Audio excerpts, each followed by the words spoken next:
Et si c'était toi la source de ton propre chaos? Pas ton agenda trop chargé, pas tes clients qui t'en demandent trop, pas des listes de tâches qui n'en finissent plus, mais toi et ta difficulté à dire non.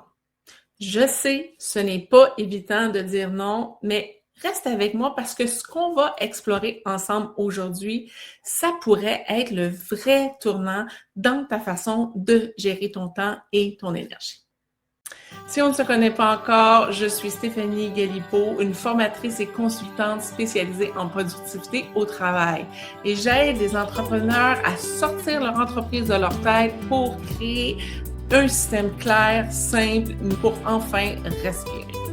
Alors, est-ce que ça t'arrive de finir ta journée épuisée et d'avoir l'impression de n'avoir rien accompli ce que toi, tu voulais faire? Tu t'es levé le matin avec une intention, tu avais un plan, 2, 3 choses importantes à régler aujourd'hui, puis soudainement, quelqu'un t'a demandé un service, une réunion s'est ajoutée, un ou deux courriels urgents est arrivé, quelqu'un avait besoin de toi, encore, et toi, tu as dit oui, parce que c'est ce que tu fais. Mais à la fin de la journée, tu as été partout, sauf là où tu devais être. Si tu te reconnais dans ça, tu n'es pas seul et c'est une des choses les plus connues, les plus communes que j'entends chez les personnes que j'accompagne. Mais la bonne nouvelle, c'est que ça se règle, mais pas avec un meilleur outil, avec une décision. Alors, pourquoi on dit oui alors qu'on devrait dire non? Ce n'est pas parce qu'on est naïf, ce n'est pas parce qu'on n'est pas intelligent, c'est pas parce qu'on manque d'organisation non plus. C'est souvent pour des raisons très, très, très humaines. On veut être apprécié, on veut aider, on a peur de décevoir, d'avoir l'air froide, de perdre une relation ou une opportunité. Il y a aussi quelque chose de plus subtil. Dire oui à quelqu'un, là, c'est souvent plus facile que de se retrouver face à ses propres priorités. Parce que les priorités des autres, elles sont claires, elles sont urgentes, elles sont concrètes, on sait exactement où on s'en va. Les nôtres, elles demandent à ce que tu les choisisses, que tu t'engages, que tu t'assumes. Alors, sans t'en rendre compte, tu laisses le calendrier des autres remplir ton agenda. Et c'est là que le chaos commence. Voici quelque chose qu'on oublie trop souvent. Chaque oui que tu donnes à quelqu'un d'autre, c'est un non que tu donnes à toi-même.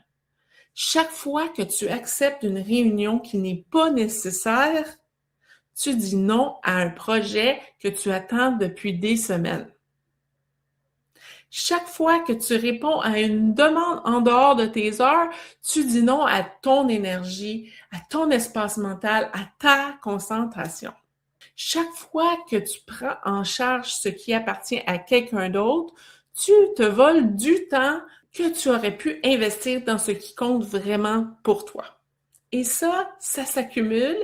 Un oui par-ci, un oui par-là, tranquillement, sans t'en rendre compte, ton agenda ne t'appartient plus. Ton temps ne t'appartient plus. Et quelque part, tu as l'impression de travailler pour tout le monde sauf pour toi.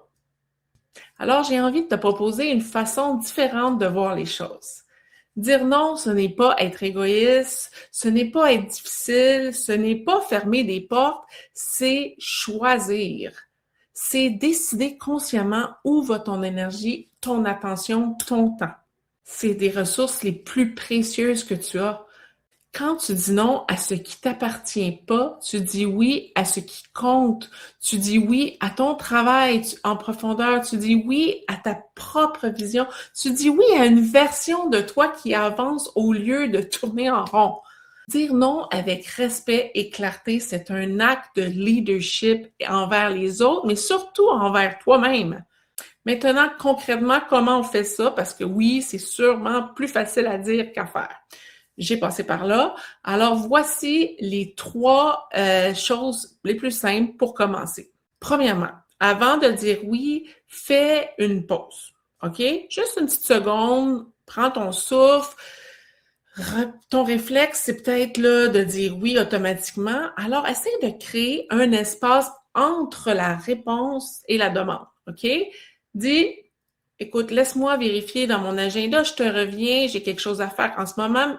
C'est honnête, c'est professionnel et ça te donne du temps de choisir consciemment ta décision. Deuxièmement, identifie les 3 priorités du jour chaque matin. Quand tu fais ta planification, tu en choisis 3, pas 10, 3 priorités. Et avant d'accepter quoi que ce soit de nouveau dans ta journée, demande, est-ce que ça sert à l'une de mes priorités? Sinon, c'est probablement un non. Troisièmement, apprends à dire non avec douceur, mais avec clarté. Tu n'as pas à te justifier longuement, tu n'as pas à inventer une excuse. Tu peux simplement dire « Ce n'est pas quelque chose que je peux prendre en charge en ce moment. » Point final. C'est complet, c'est respectueux et c'est facile. Si tout ça te parle, j'ai envie de te dire quelque chose que tu mérites d'entendre. Tu as le droit de te choisir. Tu as le droit d'avoir des limites. Tu as le droit que ton temps soit protégé. Tu as le droit que tes priorités passent en premier. Pas toujours, mais souvent. OK? Ce n'est pas du narcissisme, c'est de la santé.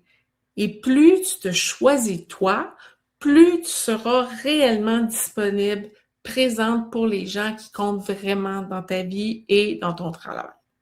Alors, voilà ton défi pour aujourd'hui. Tu regardes tes engagements que tu as pour la semaine et demande-toi honnêtement, est-ce qu'il y en a un que j'ai accepté par défaut, par peur, par culpabilité, peut-être même par automatisme, mais non parce que c'était vraiment en lien avec ce que tu voulais accomplir? Si oui, c'est peut-être le moment de revenir en arrière ou du moins de ne pas répéter ce pattern la prochaine fois.